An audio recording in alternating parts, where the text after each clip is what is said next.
ladies and gentlemen, and welcome to the undisputed heavyweight champion of the world show made for the fans by a fan. I am your host, as always, Richard Tiemann. This is the award-winning Fan Show.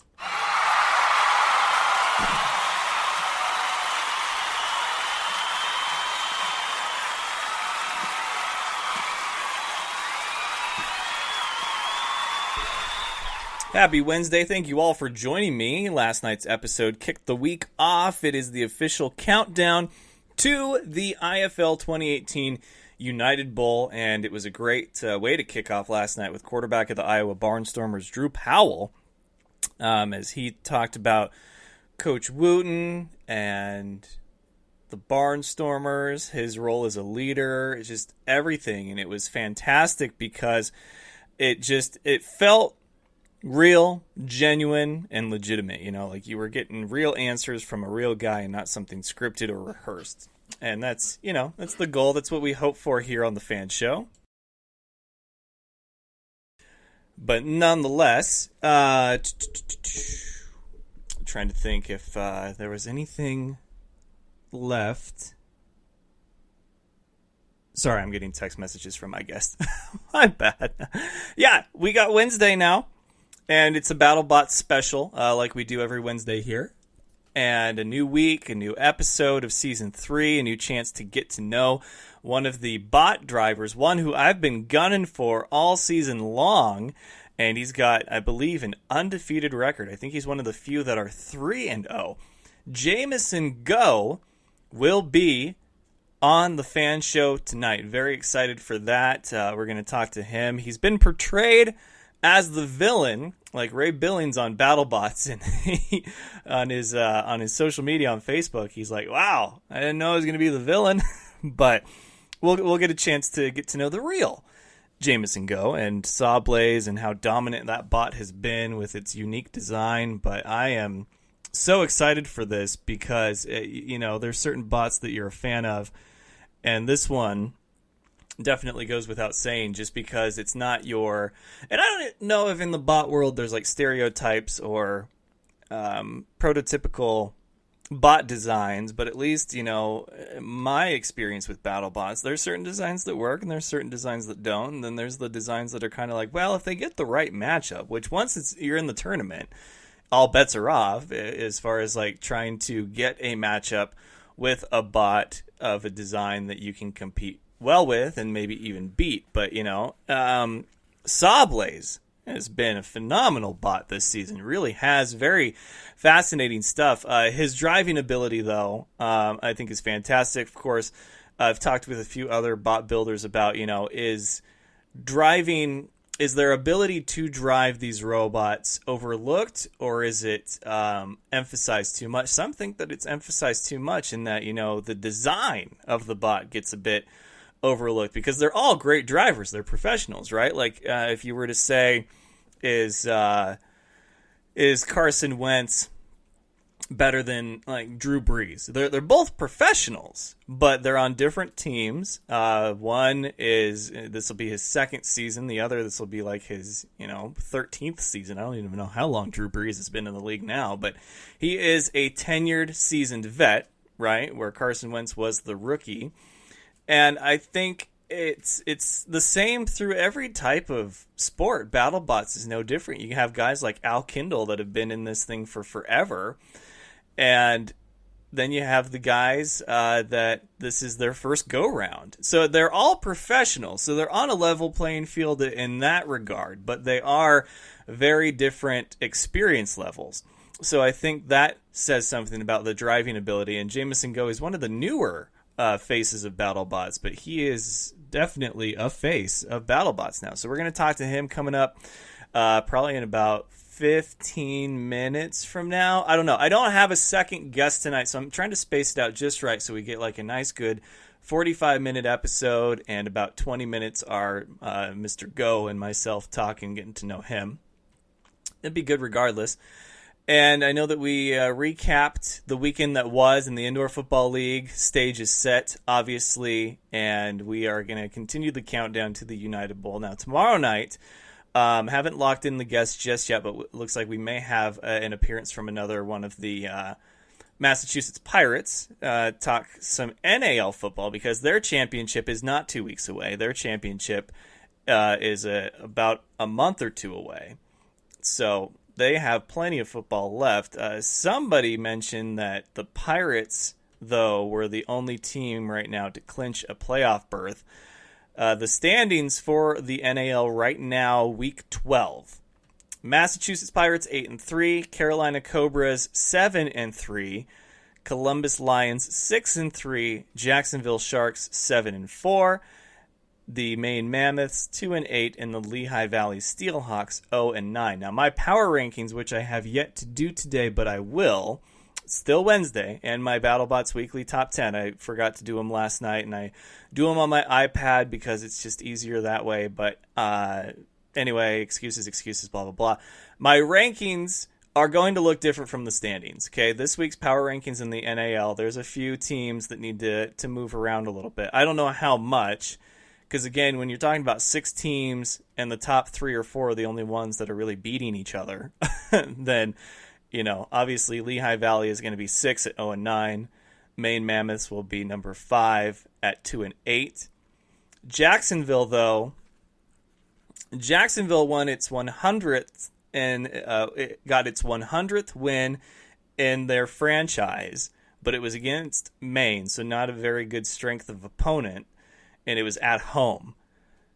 I don't know if I could put them above 4. At 7-4 especially, they have the most losses of any team in the top 4 right now, but they are second in wins of the top 4 because 2 other teams...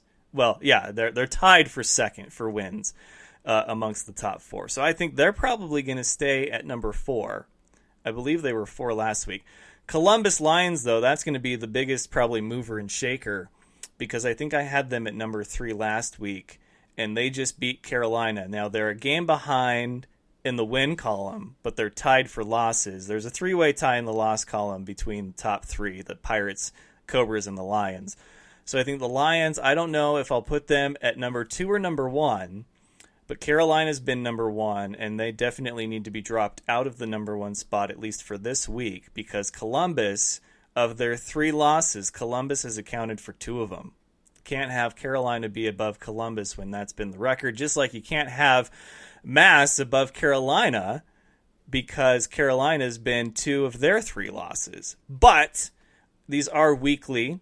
And although that does factor in, that is not the defining factor, right? I mean, Mass, they played a hell of a game.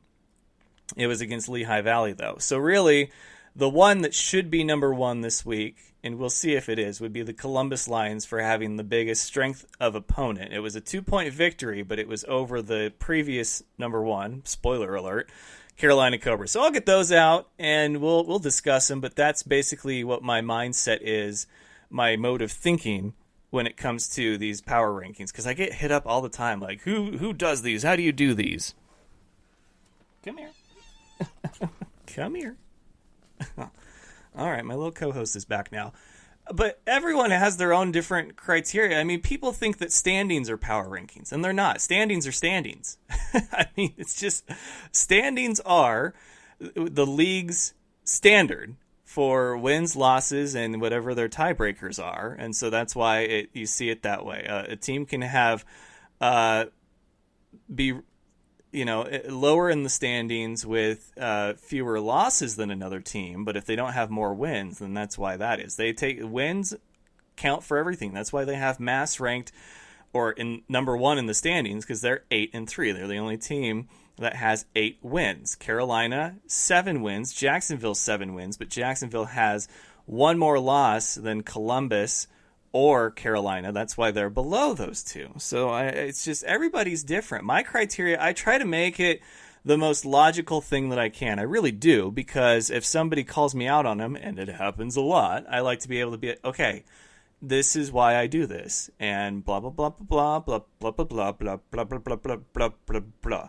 So the weekly top 10 for Battlebots, and I don't even say that it's a power rankings. I just say it's a weekly top 10. There's 55 bots. I'm not going to go and rank 55 because I think the NFL's top 100 is a freaking joke. So don't bat at the microphone. It did nothing to you. So for me to try to go and consciously rank 55 bots when they don't even all compete week in and week out. There's still some bots that haven't even competed at all. Well, I mean, as far as the air dates go, they've all competed. The season's done, concluded. They know who the winner is. But as far as the scheduled air dates, Bombshell just had its first fight this last week against Bronco. That was Bronco's debut, too. We're 7 episodes in, and they just fought each other. They just fought for the first time.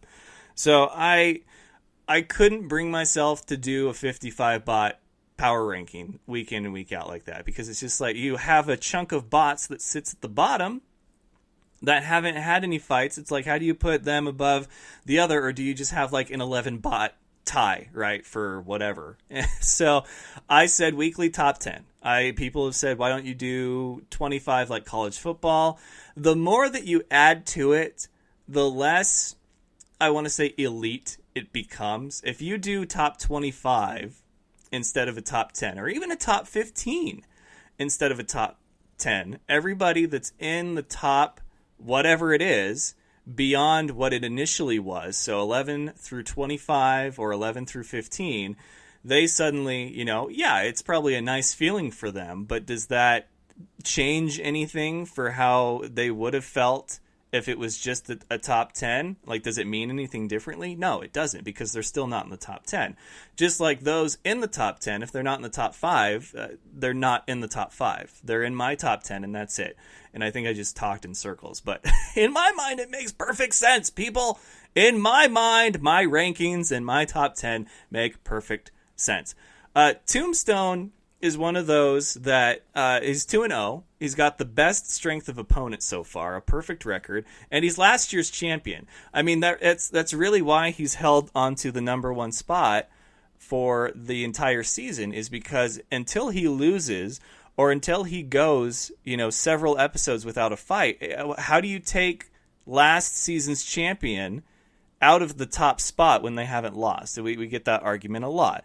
Now, there very well could come a time that he is knocked out of the top spot despite he hasn't lost, but we'll cross that bridge when we get there. And then, of course, Ice Wave has had great performances, undefeated as well.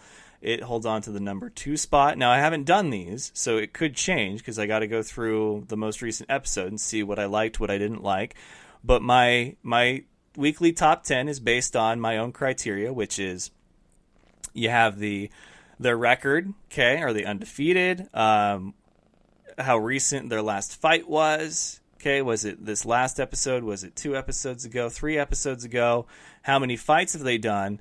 Strength of opponent, strength of victory, okay, so was their opponent Petunia, or was their opponent Yeti, or Bombshell or Bronco, and nothing against Petunia, but you know what I mean, okay?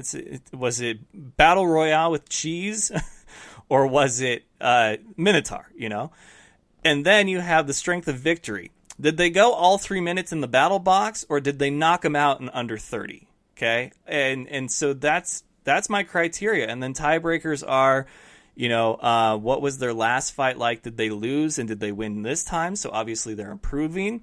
Did they win last time and lose this time? That's a huge factor. If they won their first go-around and they lost their second one, that has a very big impact, because I know that the opponents are different, but you want to be getting better in a sport like this, not getting worse. And of course, that can happen. That can be the case. Bite Force and Endgame, that's going to be a tough one right there. Obviously, after last episode, one should be ranked above the other because one defeated the other. If you haven't watched the episode, you got to go watch it. But we'll get you all set for this Friday's episode. Jamison Go is going to come on here in about 5 minutes, so I wanted to make sure that I didn't have any other headlines. And just because I like listening to it, we'll do the headlines jingle here.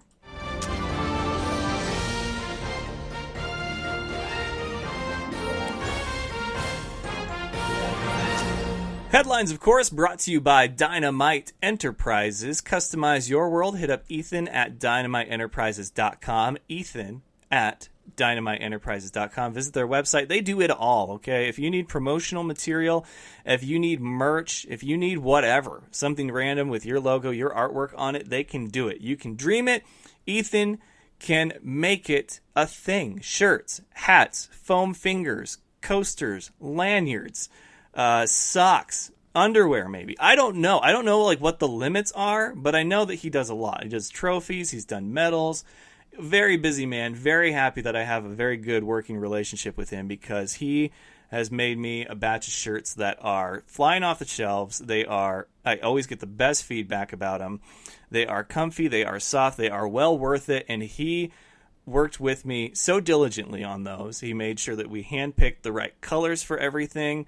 And then, of course, that I had the material I wanted for these shirts. And he gave me a good deal because I said, I want this many. And, I'm going to give you shouts. And that's what I do here on the show. So build your relationships, folks, especially the working ones, the business ones, because those ones are important. And support your friends, okay? So headlines, as far as the big leagues go, because we pretty much covered everything in the not big leagues, the IFL, NAL, but NFL, let's see here, what is the latest?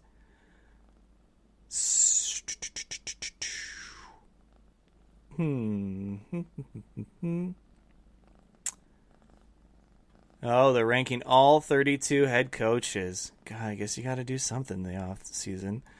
Michael Thomas believes he's working among the best. Good for him. Jalen Ramsey. Garoppolo isn't top 100 worthy yet. Durr.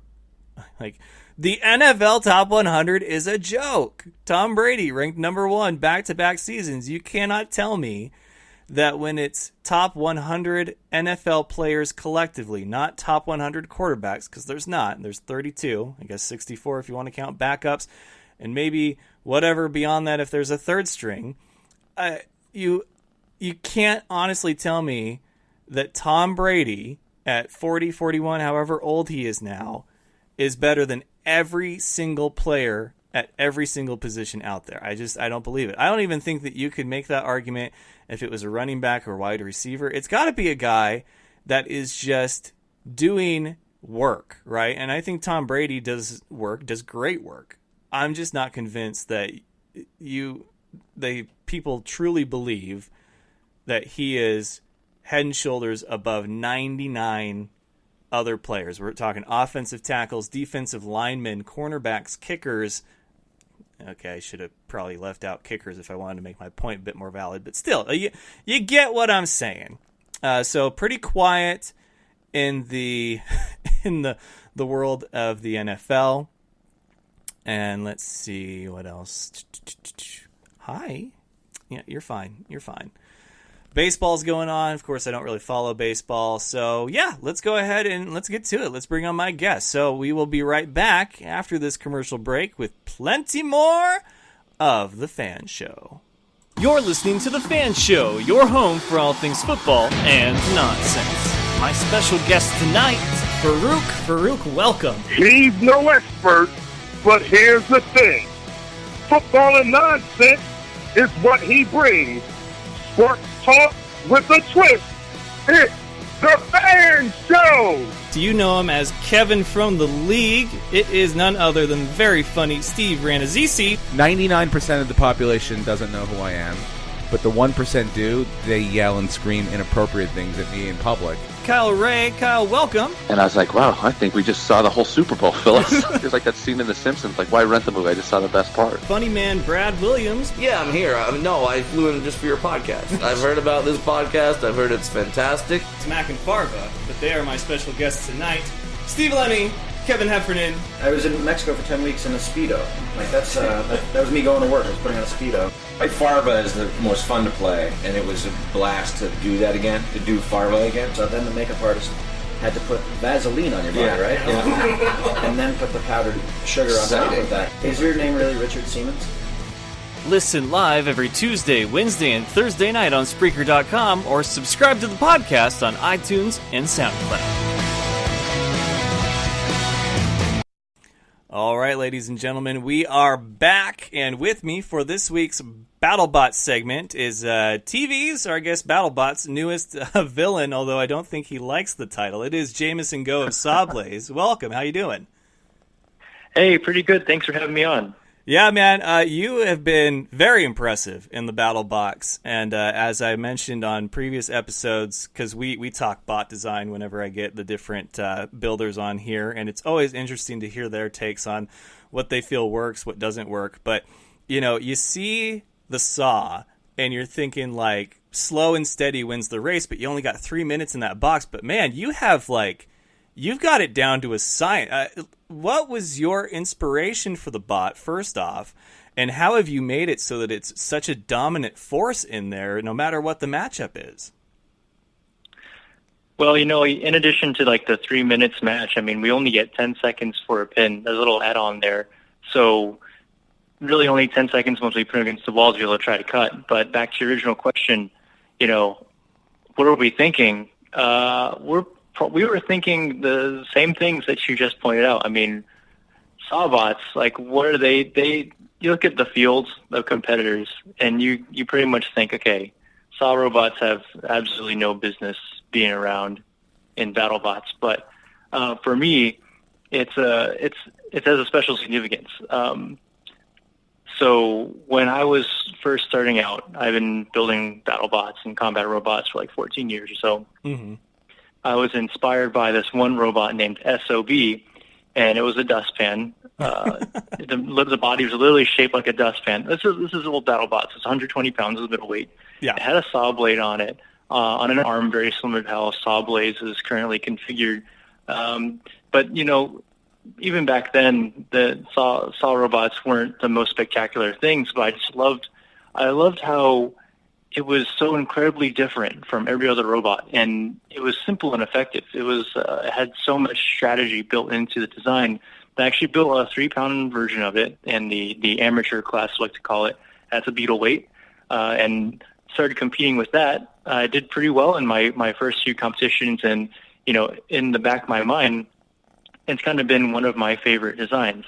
So moving up, I built a larger version, and then finally with the big stage, the opportunity to build the big 250-pound heavyweight. It was really cool to be able to go back, draw from one of my first childhood designs. Of course, I innovated a little bit on the original SOB into this newer version of the dustpan architecture. But it was really cool to be able to bring that back, and so it has a lot of significance to me. I might be competing with a sort of inferior design. In many ways, it has advantages as well, but it's special to me and special to my team. So that's why we went with that. Yeah, no, I mean, hey, it's whatever works for you guys. And like I said, been very impressed. Your win this last episode was really impressive.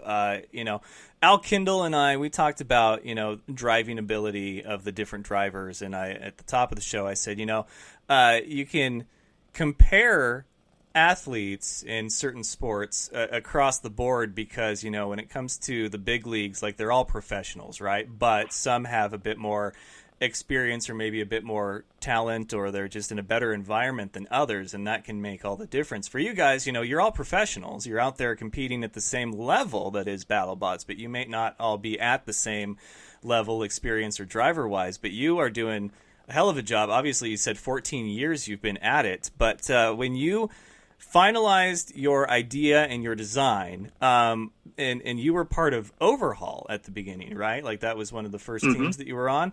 So you competed against them, and is this like your passion project then, Sawblaze? Like, is this how you always envisioned your bot to be, or did it kind of take a few rounds of design to settle on what is now Sawblaze? Well, like I was mentioning, the first version was a 3-pound robot. The next version was a 30-pound robot. I didn't exactly say that, but that was the next version I built. And then, of course, this one's 250 pounds. We went through a few different revisions. I've been kind of doing that throughout my, let's say, fighting robot career. It definitely started out a lot more similar to the original dustpan Sawbot design. And it's evolved via my observations and kind of how the sport evolved as well. High-powered spinners are definitely becoming the typical design. You see a lot of vertical disc spinners built along with some sort of wedge to feed it into the disc. So you need a way of combating that.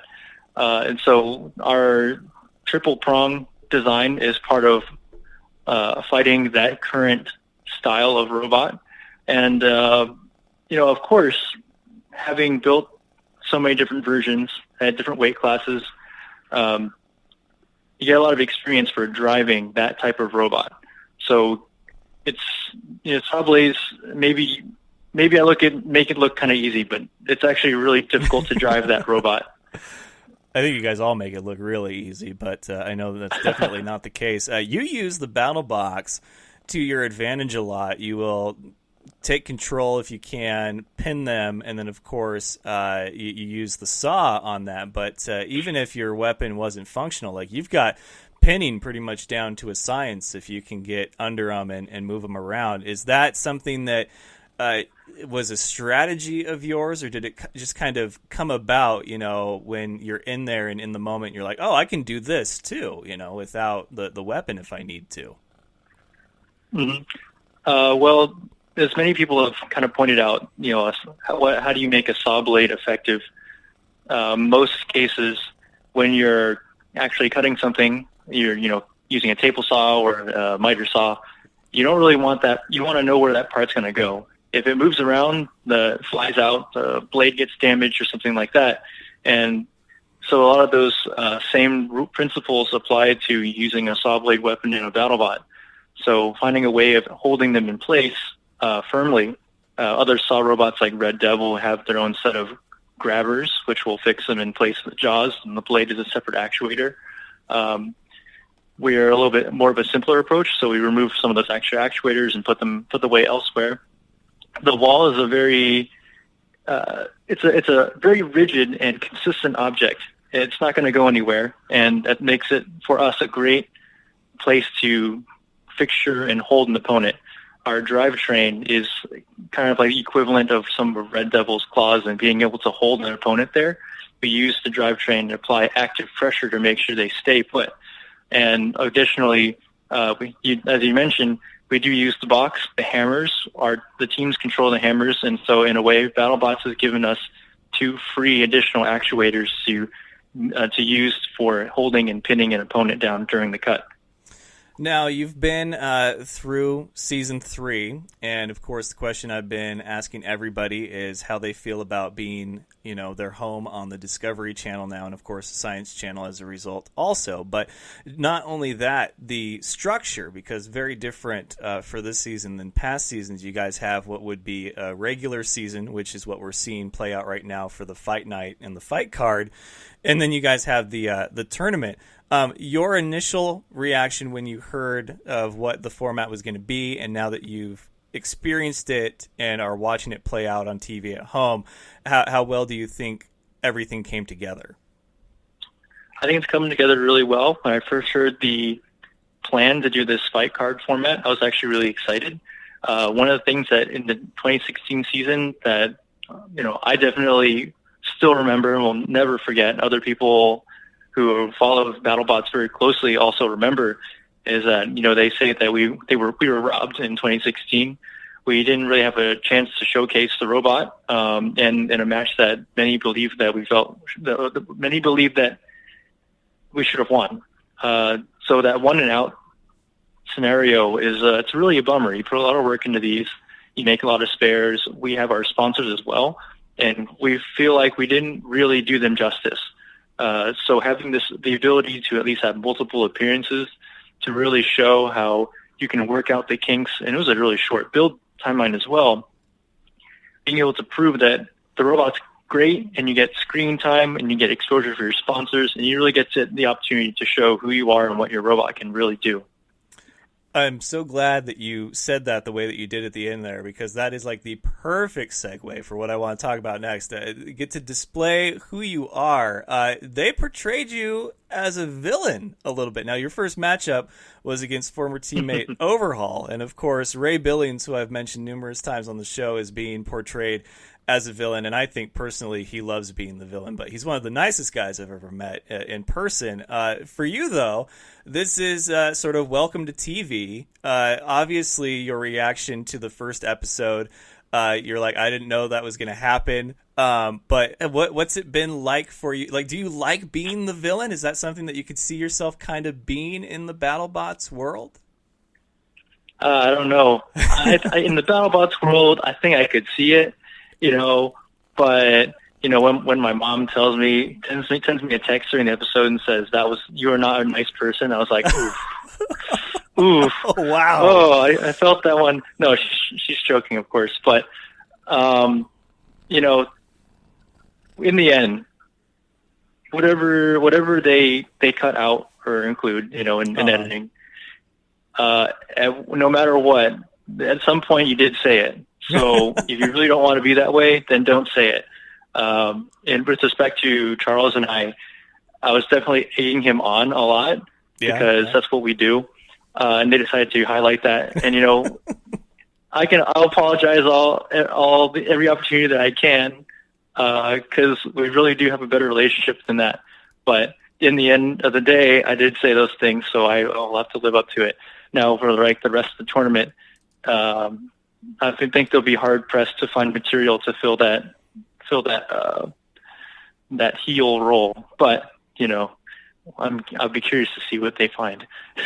Yeah, it's always interesting to see how people will be portrayed on TV, knowing how many hours of filming went into it, and then how many hours make the final cut. Because I could only imagine how nervous a person would be to be like, so did I say anything that might make me seem like this way or this way? Like, is there a good chance that could make the final cut or maybe not? So it's always entertaining to me, and obviously it's television, so it's got to have that entertainment factor to see things like this play out. I think Ray has openly embraced the role of the villain, but couldn't be a nicer guy. And I know that I saw a lot of the teams down there, and you guys, you're all very much on the same sort of wavelength as far as the mentality goes. You guys are down there to help boost a sport that has its own cultural following, and you guys want to bring attention and awareness to it, and you guys are competitors. You guys all have a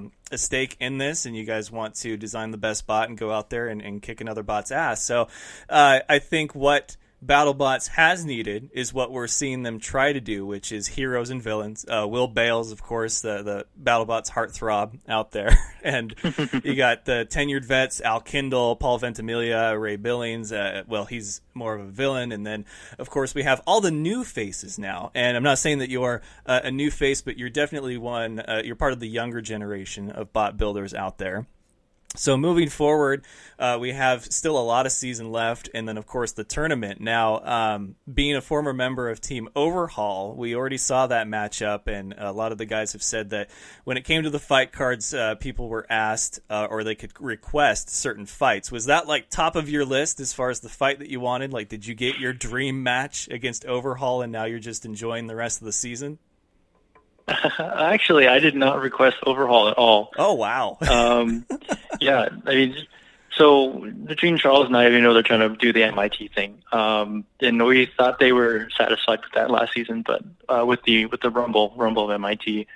But, they weren't, and that's totally fine. At the moment that they announced all the first round matchups, we were at the builders' couches and just kind of lounging out.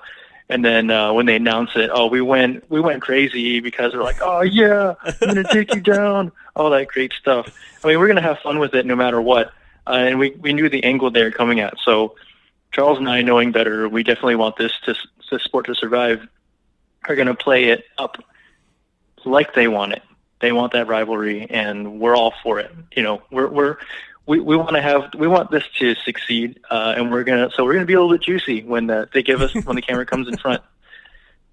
Hey, that's what you got to do, man. I think it's great to see this play out, and you couldn't have better help than Jessica Chobot, Kenny Florian, and Chris Rose, and then of course Farouk doing the announcements. But as far as those, post-fight interviews or the setup for the different fights, it's a cast that they play to the strengths and weaknesses of the different, I guess you would call, characters out there that we see on TV.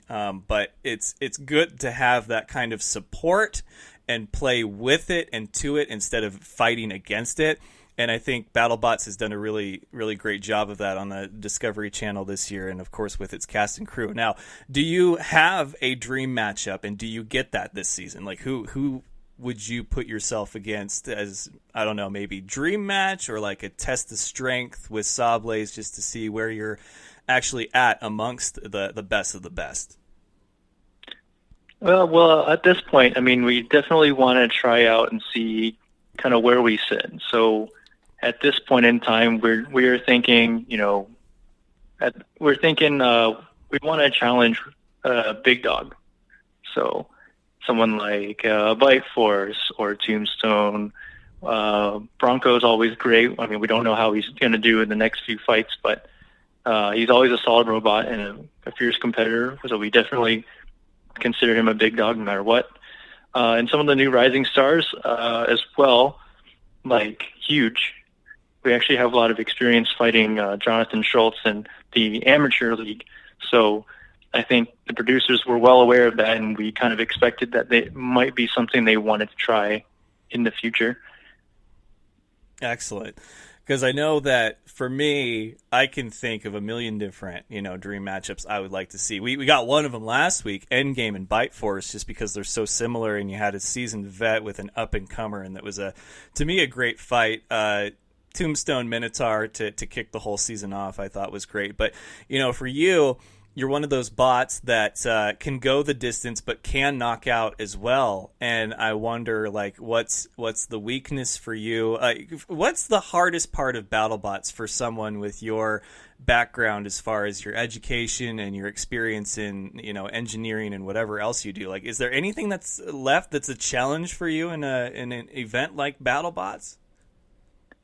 Well, I mean, even on the big stage, when you get the lights, the sound, the crowd, you still have to control your nerves. And, I think I'm doing a better job of that, but I wouldn't say like every decision I make is totally perfect. I always look at the videos or try to think back of like, I should have done that. So making the best decision, really keeping your head cool. I've got my teammates behind me, and I've got like my driving coach who's kind of pointing out things as I'm working the sticks. We're coordinating with hammers, and then Lucy's operating the flamethrower, Lucy or John.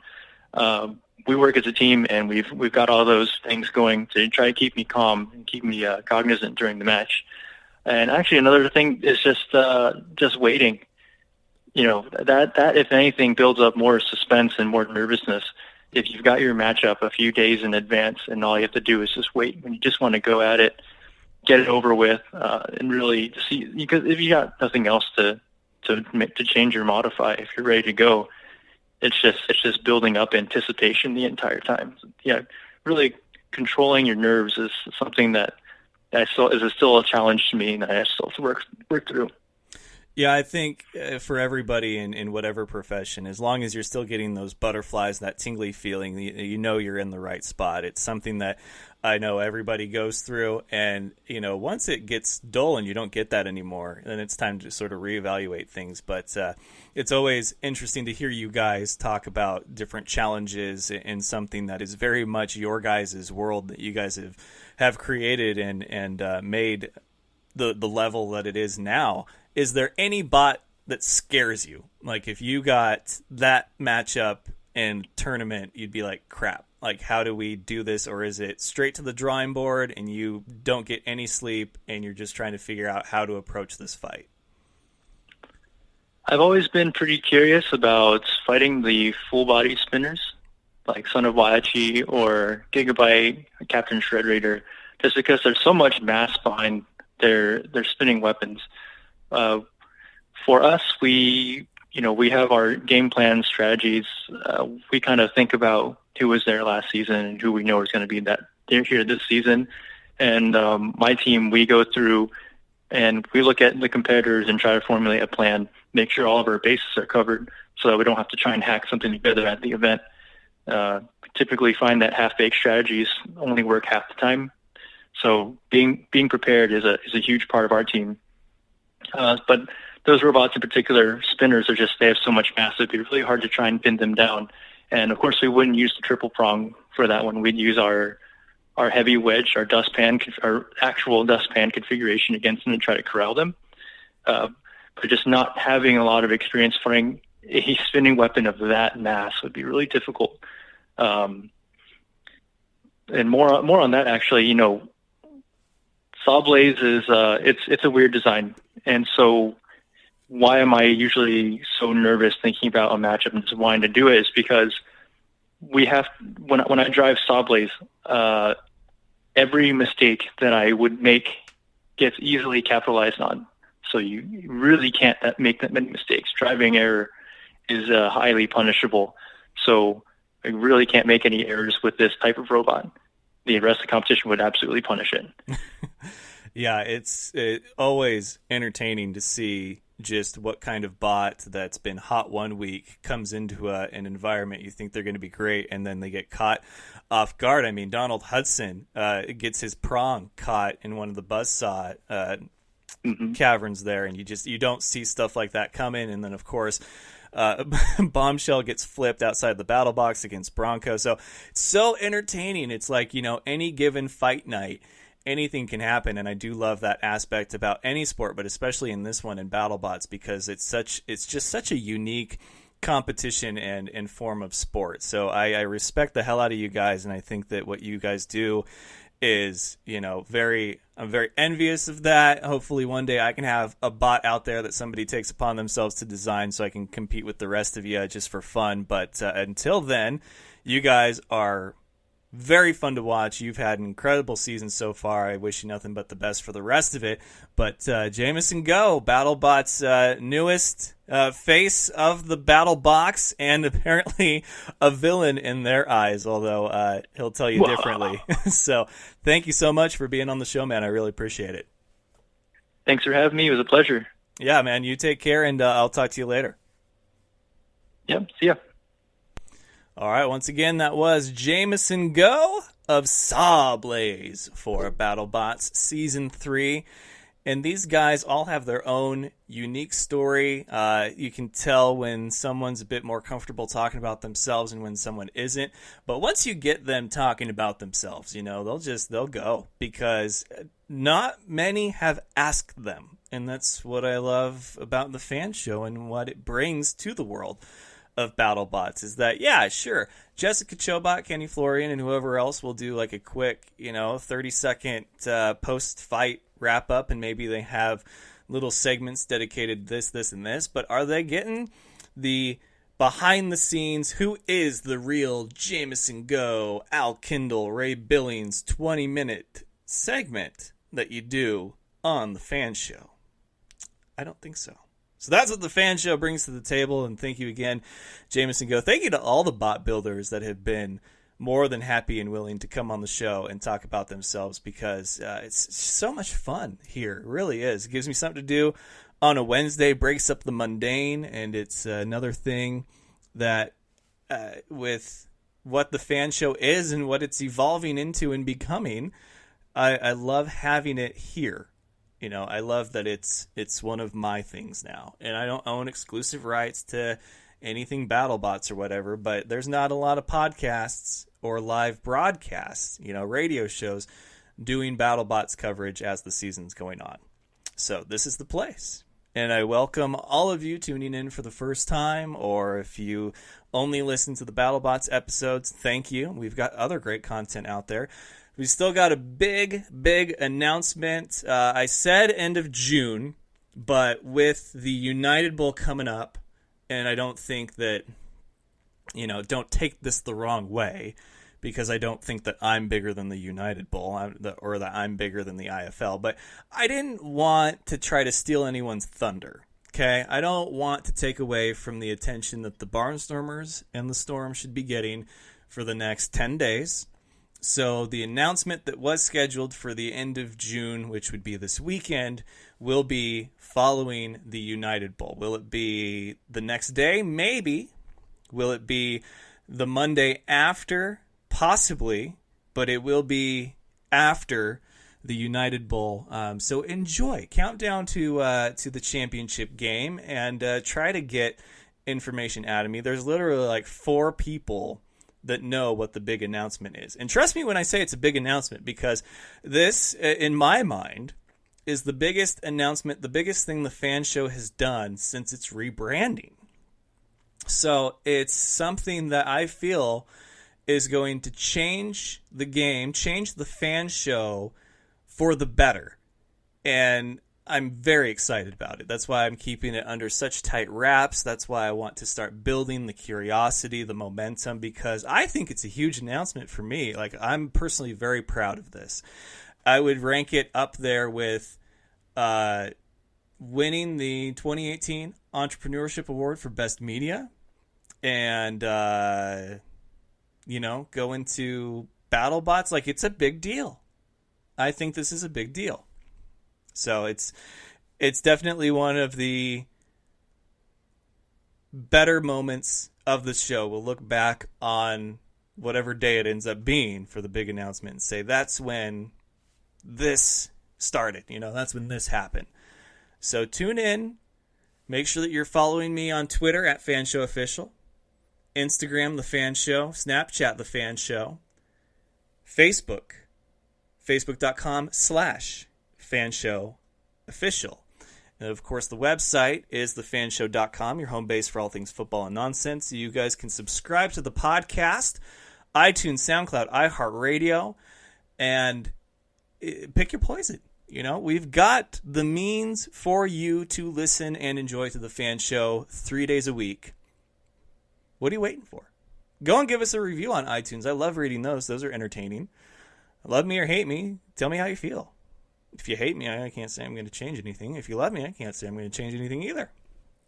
But I am excited for the future. The future normally freaks me out. And yeah, in all honesty, it still does. But this is an exciting moment.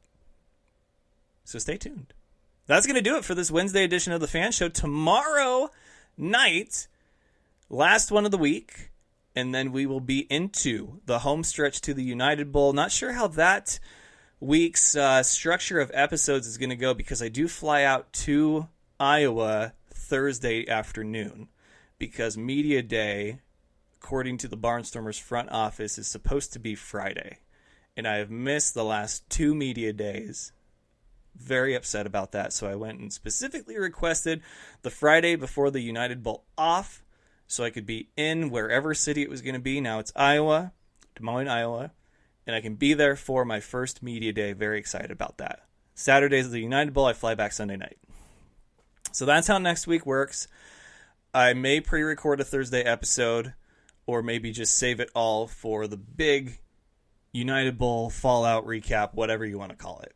So we'll see what next week looks like. But why jump the gun? We got another great episode coming up tomorrow night. So follow, like, share, listen, and love. That's all I ask, okay? Until next time, ladies and gentlemen, best of luck to you and yours. Go Niners, and remember, it's all fun and games until you butt fumble. Good night, folks. Do you remember the time that Mark Sanchez ran into his own player's blood? That was funny sports. Thank you for having me on the show, man. I love the Fan Show.